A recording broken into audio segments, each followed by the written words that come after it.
Nos présentes assises sont pour nous l'occasion de donner un contenu concret à l'historique accord de Paris.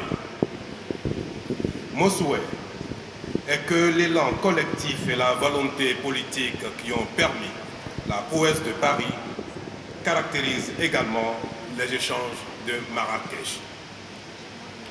Or, au regard des résultats des réunions techniques et ministérielles préparatoires, il est à constater que la rencontre de Marrakech ne consacrera pas le début d'une mise en œuvre effective des décisions déjà prises, notamment celles qui portent sur l'adaptation au changement climatique, l'accroissement rapide des financements climatiques et l'opérationnalisation du Fonds vert pour le climat.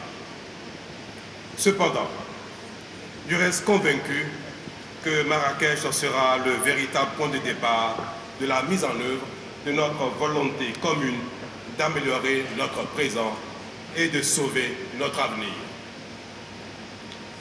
De la COP 22 à la COP 23, nous pouvons poser des actes concrets que nous impose l'enjeu des changements climatiques.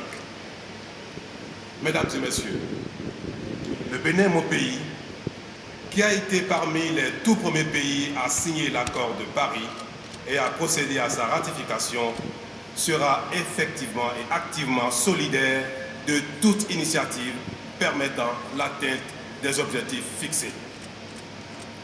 Tenant compte du fait que l'agriculture en Afrique, de nature essentiellement pluviale, est fondamentalement vulnérable aux effets du changement climatique, il est heureux de noter que l'initiative 3A, c'est-à-dire adaptation de l'agriculture en Afrique, lancée par Sa Majesté le roi du Maroc, constitue un plan d'action adéquat en cette matière.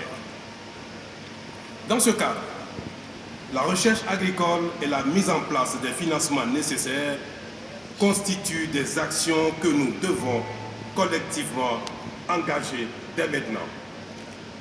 C'est pourquoi le Bénin se propose de promouvoir et d'abriter un centre international de recherche pour répondre concrètement aux effets néfastes des changements climatiques sur l'agriculture en Afrique, en lien avec l'Institut international pour l'agriculture tropicale.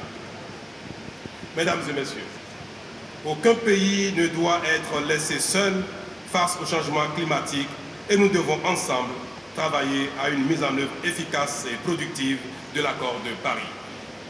Marrakech doit être le point de départ de cet élan collectif en faveur de la mise en œuvre équitable de notre accord. Vive la coopération internationale, je vous remercie.